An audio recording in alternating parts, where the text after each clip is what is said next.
সবাইকে স্বাগত জানাচ্ছি সময় টেলিভিশনের নিয়মিত আয়োজন ফেসবুক লাইভে। সঙ্গে আছি আমি মাসুদুর রহমান। ফেসবুক লাইভে আমরা সারাদিনে যে আলোচিত ঘটনাগুলো ঘটে তার মধ্যে একটি বিষয় নির্ধারণ করি আলোচনার জন্য। আজকে আমরা নির্ধারণ করেছি মোহাম্মদপুরে আবারও দুর্ধর্ষ ছিনতাইয়ের ঘটনা ঘটেছে এবং এই ছিনতাইয়ের ঘটনা মুহূর্তেই ভাইরাল হয়েছে সামাজিক যোগাযোগ মাধ্যমে। সেই বিষয় নিয়ে আমরা একটি প্রতিবেদন তৈরি করেছি, প্রথমেই সেটি দেখে আসতে চাই।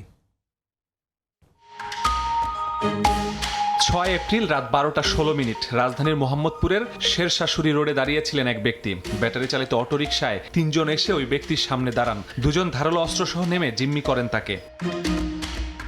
সঙ্গে থাকা সবকিছু ছিনিয়ে নেওয়ার চেষ্টা করে ছিনতাইকারীরা। এ সময় বাধা দিলে আঘাত করা হয় চাপাতি দিয়ে। মাত্র 27 সেকেন্ডেই ওই ব্যক্তির সর্বস্ব লুট করে অটোরিকশায় চলে যায় ছিনতাইকারীরা। ওনাকে দুই সাইডে চাপ দিয়ে ধরে বলবে কি আছে বাইর করে খেতে বলে 2 জনের হাতে চাপাটি ছিল। চাপাটি দিয়ে রানের উপরে 2টা বাড়ি দিল। 2টা বাড়ি দিয়ে ওনার কান্দে ব্যাগ ছিল, সাইড ব্যাগ, ওইটা নিছে। পকেট থেকে 2টা মোবাইল নিছে, আর একটা মানি ব্যাগ ছিল, ওইটাও নিছে। ওর ভিতরে নাকি 10,000 টাকাও ছিল, ওইটা নিয়ে নিছে। এরপরে আমি ওই তালা খুলতে গেছি, তখন চাপাতি ওই গিল দিয়ে ঢুকে দিছে। ঢুকে দেখে একটা পেট ফুটা করে দেবো। এখানেই থেমে থাকেননি তারা। কিছু দূর গিয়ে আবারও আরেকজনকে অস্ত্রের মুখে জিম্মি করে। সঙ্গে থাকা সবকিছু দিতে না চাওয়ায় চাপাতি দিয়ে আঘাত করে তারা। চাপাতির আঘাত সহ্য করতে না পেরে ছিনতাইকারীদের সবকিছু দিয়ে দেন ভুক্তভোগী। ওরা নাইমে কি করছে, 2 জনের হাতে চাপাটি। এই লোকটাকে কি করছে, এই লোকটা অনেক চেষ্টা করতেছে, মানে দিবে না, এইভাবে ধরে রাখছে, মানে ওনাকে খুব করতেছে। একজন করতেছে পিছন সাইড দিয়ে বাইরে যেতেছে, ডাইরেক্ট সাইড দিয়ে না। তারপর লাস্টে ওনাকে যখন ডাইরেক্ট সাইড দিয়ে বাইরে করে দিচ্ছে, উনি ভয়ে সব ওনাকে দিয়ে ওদেরকে দিয়ে দিচ্ছে। মোহাম্মদপুরে এমন দৃশ্য যেন নিত্যদিনের সঙ্গী। রাস্তায় বের হতেই তাই ভয় পান অনেকে। 12টা 12টা কিন্তু বেশি রাইত না। এটা আমরা দোকান বন্ধ করতে করতে এমনি 10:30 11টা বাজে। তাহলে যদি এখন 7টার সময় দোকান বন্ধ করে দেয়, আতঙ্ক বেশি লাগতেছে এখন। এই ওয়াইফরা আসছে, যাতায়াত করবে, এখন যদি এরকম একটা ঘটনা ঘটে তাহলে তো আমাদের ভিতরে একটা আতঙ্ক সৃষ্টি হবে এবং আমরা রাত্রিবেলা তো চলাফেরা করতে পারবো না। একটা অস্ত্র নিয়ে আসে, স্বাভাবিক আমাদের মতন মানুষ তো ভয় পাবেই। যদি পুলিশ টহলটা বাড়ে তাহলে হয়তো আমরা কিছুটা নিরাপত্তা পেতে পারি। পুলিশ বলছে সিসিটিভির ফুটেজ সংগ্রহ করে ছিনতাইয়ে অংশ নেয়া 3 জনের পরিচয় শনাক্তের চেষ্টা চলছে। দৃষ্টিগোচর হওয়ার পরপরই কালকে রাতে আমরা ওই স্থানে পুলিশ পাঠাই, সিসিটিভির ফুটেজ সংগ্রহ করা হয়েছে এবং প্রাইমারিলি আমাদের যে অভিযানিক টিম তাদের সাথে আমি কথা বললাম, সকালেও কথা বলেছি। তারা প্রাইমারি বলছে যে তাদের মোটামুটি চেনা গেছে, এলাকাবাসী 2-4 জন তাদের চিহ্নিত করতে পেরেছে এবং তাদের ধরার জন্য অভিযান চলতেছে। সিসিটিভির ফুটেজে দেখা যাওয়া 3 জনের বাইরে ছিনতাইয়ে অন্য কেউ জড়িত আছে কিনা খতিয়ে দেখছে পুলিশ। মোহাম্মদপুরের শেরশাশুড়ি রোডে ধারালো অস্ত্র নিয়ে অটোরিকশায় করে গতরাতে হানা দিয়েছিল ছিনতাইকারীরা। এই এলাকায় যত দূর গিয়েছে, যাকে যেভাবে পেয়েছে সর্বস্ব লুট করে পালিয়েছে ছিনতাইকারীরা। এমন দুর্ধর্ষ ছিনতাইয়ের ঘটনার পর পুরো এলাকায় আতঙ্ক বিরাজ করছে। নির্জন এসব রাস্তায় নিয়মিত পুলিশি টহল বাড়ানোর দাবি এলাকাবাসীর। মাসুদুর রহমান, সময় সংবাদ, ঢাকা। প্রতিবেদনটিতে যেরকম দেখছিলাম আমরা যে ছিনতাই যে ঘটনাটি ঘটেছে সেটি টাউন হল, ব্যস্ততম এলাকা, সেটির পাশেই কিছু দূর যাওয়ার পর একটি গলি রয়েছে, সেই গলিতেই এই ঘটনাটি ঘটেছে। তো এই যে এই ঘটনাটি ঘটলো, এটি তারা কিভাবে আসলো, তাদের যে মোডাস অপারেন্ডি সেটা আমরা একটু দেখব এবং তারা কিভাবে এই ছিনতাই কাজটি সম্পন্ন করেছে, কত সময় নিয়েছে এবং কিভাবে পালিয়ে গিয়েছে, সব বিষয় নিয়ে আমরা একটু আলোচনা করার চেষ্টা করব একটি প্রেজেন্টেশনের মাধ্যমে। মোহাম্মদপুরের যে দুর্ধর্ষ ছিনতাই, এটি পুরো নতুন কোনো ঘটনা নয়। এর আগেও আমরা দেখেছি এরকম অনেক ফুটেজ ভাইরাল হয়েছে। তবে নির্বাচনের পর এরকম দুর্ধর্ষ ছিনতাইয়ের ঘটনাটি অনেক দিন পরে সামনে আসলো এবং এই যে এই ঘটনাটি ঘটার পরে আবারও কিন্তু মোহাম্মদপুরের যেই ছিনতাইকারী চক্রগুলো যে সক্রিয় বা নির্বাচনের পরে কিছুদিন নিষ্ক্রিয় ছিল, তারা হয়তো বা আইনশৃঙ্খলা বাহিনীর যে তৎপরতা ছিল সেই তৎপরতার কারণেই তারা সামনে আসেনি। এখন কিন্তু আবারও তারা সামনে এসেছে। যেই বিষয়গুলো এই গুরুত্বপূর্ণ এই ছিনতাইয়ের বিষয়ে সামনে এসেছে সেগুলো হচ্ছে তারা অটোরিকশায় এসে ছিনতাই করে। যেই অটোরিকশাটি দেখা যাচ্ছে সেই অটোরিকশাতে যে চালক, সেও তাদের দলের সদস্য এবং সে তার কাজ শুধুই অটোরিকশা চালানো এবং অটোরিকশার দ্রুততম গতিতে কিভাবে সেখান থেকে বেরিয়ে পালিয়ে যাওয়া যাবে, অটোরিকশা কোথায় গিয়ে দাঁড়াতে হবে, কোথায় পার্ক করলে তারা খুব সহজে এখানে এসে চড়ে সেটা দিয়ে পালানো যাবে, এই বিষয়গুলো কিন্তু তারা খেয়াল করে। তারা 3 সদস্যের একটি দল এই ছিনতায় অংশগ্রহণ করেছিল এবং অংশগ্রহণ করার পরে তারা যে কাজগুলো দিয়ে তারা ভয় দেখায় সেটি হচ্ছে যে চাপাতি এবং সামুরাইয়ের ব্যবহার। এই যে চাপাতি সামুরাই দিয়েই কিন্তু তারা মূলত তাদের যে টার্গেট, সেই টার্গেটকে ভয় দেখায়, এবং ভয় দেখার কারণে যেই বিষয়টি হয়েছে যে এই চাপাতি সামুরাই ব্যবহার করে তারা ভয় দেখায়, এবং মধ্যরাতে যে নির্জন রাস্তাগুলো রয়েছে সেই রাস্তাগুলো তারা টার্গেট করে, যেখানে লোকজন একটু কম চলাফেরা করে বা এলাকায় একটু নীরব এলাকা, সেই জায়গাগুলোতে তারা আসলে টার্গেট করে, এবং অটোরিকশা দিয়ে এন্ট্রি এক্সিট এই জায়গাগুলো দেখে তারা কিন্তু এই ছিনতাইয়ের কাজগুলো করে, এবং ধারালো অস্ত্রের উল্টো পাশ দিয়ে আঘাত করে। এই যে ঘটনাটি ঘটেছে, এই ঘটনায় আমরা দেখেছি যে প্রথমে তারা ধারালো অস্ত্রের উল্টো পাশ দিয়ে আঘাত করার চেষ্টা করেছে, যাতে কোনো ধরনের রক্তক্ষরণ না হয় এবং কোনো ধরনের হতাহত না হয়, যেটি হলে সামাজিক যোগাযোগ মাধ্যমে আলোচনার সৃষ্টি হবে বা এটি হত্যা চেষ্টা মামলা হবে, বা যারা ভুক্তভোগী তারা মামলা করতে যাবে, সেই জিনিসটি যাতে না হয় এবং পুলিশ পর্যন্ত যাতে না যায়, সে কারণে তারা উল্টো পাশ দিয়ে আঘাত করে। যখন তারা এই আঘাত সহ্য করেও তাদের যেই মূল্যবান জিনিস ভুক্তভোগীরা দিতে না চান, তখন তারা তাদের যেই সামনে দিয়ে সামুরাই বা চাপাতির সামনে দিয়ে তারা আঘাত করে তাদেরকে ক্ষত করে কিন্তু নিয়ে যায়। এই যে 20 থেকে 30 সেকেন্ডের যে মিশন বাস্তবায়ন, এই ঘটনায় এটি হয়েছে।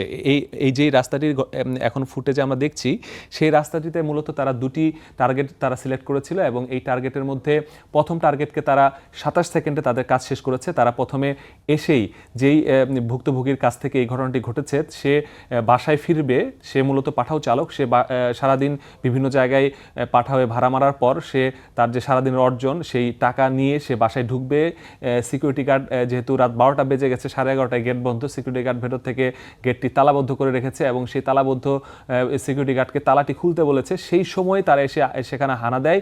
সিকিউরিটি গার্ড তালাটি খুলবে তার আগ মুহূর্তেই কিন্তু এই ঘটনাটি ঘটে, এবং তারা ধারালো অস্ত্র দিয়ে তাদের প্রথমে উল্টো পাশ দিয়ে আঘাত করার চেষ্টা করে। পরবর্তীতে যখন সব কিছু নিয়ে নেয়, তো পরবর্তীতে যেই সিকিউরিটি গার্ডটি ছিল সে কিন্তু তাকে বাধা দেওয়ার চেষ্টা করে, কিন্তু যখনই বাধা দেওয়ার চেষ্টা করে তখনই তারা যেই সিকিউরিটি গার্ডের যেই দরজা ছিল সেই দরজার ভেতর দিয়ে কিন্তু আসলে সেই চাপাতিটি ভেতরে প্রবেশ করিয়ে তাকে হুমকি দেয়, সে যাতে ভিতরে না আসে, কাউকে যাতে ভেতর থেকে ডাক দিয়ে তাদেরকে নিবৃত করার চেষ্টা না করে। এই কারণেই কিন্তু তারা এই কাজটিতে সফল হয়েছে। পরবর্তী সিকিউরিটি গার্ড তাদের ভয় পেয়ে কিছু চিল্লাচিল্লি না করে তারা সেখান থেকে সটকে পড়েছে। এরপরে যেই বিষয়টি সামনে, দিনে রেকি করে এবং রাতভর ছিনতাই করে। এরা যে চক্রটি, এই চক্রটির সাথে যে তাদের যেই চলাফেরা বা তাদের যে সিসিটিভি ফুটেজগুলো বিশ্লেষণ করা হয়েছে, এবং এই সকল রাস্তাগুলোতে তারা ছিনতাই করবে, তারা রাতে যখন রাত 12টার পরে তারা রাস্তায় নামে, এবং রাস্তায় নামার পরে তারা বিভিন্ন রাস্তায় এরকম প্রদক্ষিণ করে, এবং দিনের বেলা যেই রাস্তাগুলো তারা রেকি করে আসে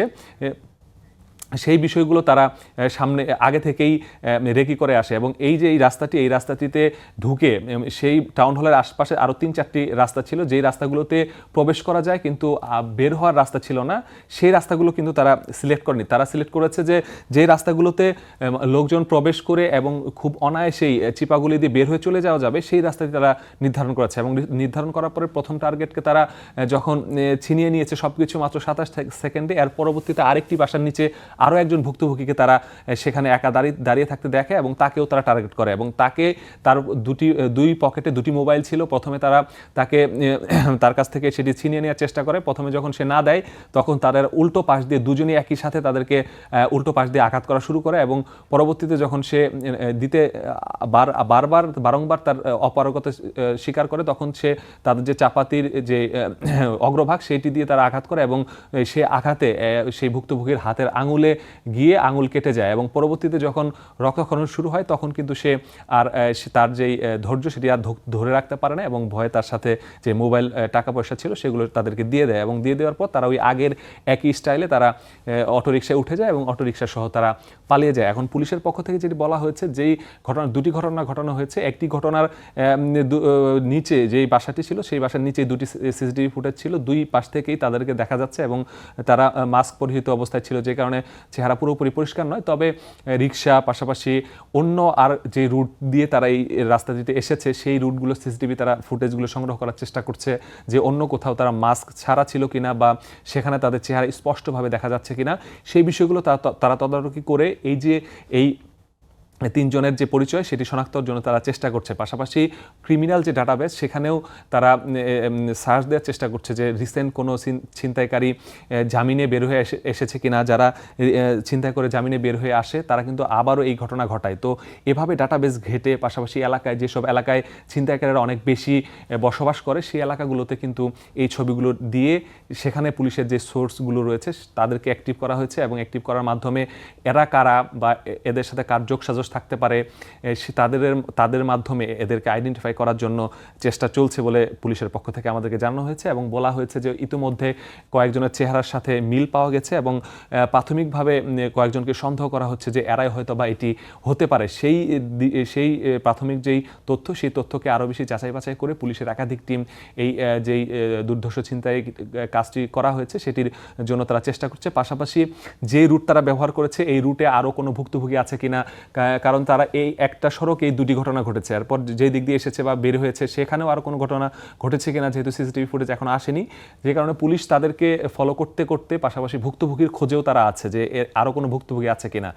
প্রথম যেই ভিকটিমটি যাকে 27 সেকেন্ডে সব কিছু লুটপাট করা হয়েছে তার মাধ্যমে একটি মামলার প্রক্রিয়াধীন রয়েছে, সে মামলা করবে এবং সেই মামলার মাধ্যমেই পুলিশ সেই তাদের যে কার্যক্রম সেটি এগিয়ে নিয়ে যাবে। তবে বারবারই মোহাম্মদপুরে একটি বিষয় সামনে এসেছে যে এই যে এত মোহাম্মদপুরে সবচেয়ে বেশি অভিযান হয়, সবচেয়ে বেশি আসামি গ্রেফতার হয়, তারপরেও মোহাম্মদপুরে কেন এত বেশি আসামি এই যে এই দুর্ধর্ষ ছিনতাইগুলো কমে না। এটির পিছনে পুলিশের পক্ষ থেকে আজকে যিনি আমাদের সাথে কথা বলেছেন তিনি মোহাম্মদপুর জোনের দায়িত্বে অতিরিক্ত উপ কমিশনার, তার সাথে আমরা কথা বলেছি। তিনি বলেছেন যে মোহাম্মদপুরে অনেক ভাসমান লোকের সংখ্যা বেশি, যারা আসলে বিভিন্ন দেশের বিভিন্ন প্রান্ত থেকে আসে, যাদের এখন এনআইডি কার্ড হয়নি এবং বিভিন্ন ছোট অল্প টাকায় বিভিন্ন খুপড়ি ঘরে তারা থাকে এবং যে কারণে তাদেরকে সেভাবে যারা ভাড়া দেয় তারা এনআইডি কার্ড সংগ্রহ করতে পারে না বা তাদের পরিচয় অনেকে জানে না, একই সাথে বসবাস করে কিন্তু কোন এলাকা থেকে এসেছে, কোথায় তাদের গন্তব্য কিছুই তারা জানে না, যে কারণে ওদেরকে খুঁজে বের করলেও তাদের আসলে কোন জায়গা থেকে এসেছে কীভাবে সেগুলো কিন্তু জানা যায় না। আরেকটি বিষয় রয়েছে যে মোহাম্মদপুরে 2 থেকে 3টি থানার সংযোগস্থল রয়েছে, যে মোহাম্মদপুর থেকে তুরাগ নদীর ওপারে কেরানীগঞ্জ, আবার একদিক দিয়ে কামরাঙ্গীর চর। তো এই যে দুটি এলাকা, এই দুটি এলাকায় কিন্তু আসামিরা এই মোহাম্মদপুরে অপরাধ করে সেই জায়গাগুলোতে যে লুকায়িত অবস্থায় থাকে, আত্মগোপনে থাকে, যে কারণে পুলিশ মোহাম্মদপুরে খুঁজলেও সেই জায়গাগুলোতে কিন্তু যেয়ে তারা আসলে তাদের যে খুঁজতে সেটির বেগ পেতে হয়, যে কারণে অপরাধীরা কিন্তু এই জিনিসগুলো বারবারও তারা তাদের যে নিজেদেরকে আত্মগোপনে রাখার জন্য বা নিজেরা এই যে অপরাধ থেকে বাঁচার জন্য এই ধরনের পন্থা অবলম্বন করে। পুলিশ কিন্তু আমরা দেখেছি এর আগেও বেশ কয়েকটি ঘটনা যেগুলোই সামনে এসেছে প্রত্যেকটি ঘটনায় আসামিদেরকে তারা ধরেছে। কিছু ঘটনা আছে যারা তারা আইডেন্টিফাই করতে পারেনি। তবে পুলিশ এই দুটি ঘটনার ক্ষেত্রে তারা যেটি বলেছে যে অবশ্যই তারা এই ছিনতাইকারীদের আইনের আওতায় আনবে, তবে সব পক্ষকেই বিশেষ করে সামাজিকভাবে প্রতিরোধ গড়ে তোলা, পাশাপাশি এ ধরনের একজন চাপাতি নিয়ে রাস্তায় নামলেই এই চিন্তায় আমরা দেখেছি অনেকেই দেখেছে কিন্তু কেউ প্রতিবাদ করেনি, অনেকেই যদি হয়তোবা প্রতিবাদ করতে হয়তোবা তারা এরকম সাহস করতো না। সেই জন্যই পুলিশের পক্ষ থেকে সচেতনতামূলক যে কার্যক্রমগুলো সেগুলো বাড়ানোর কথা বলছে।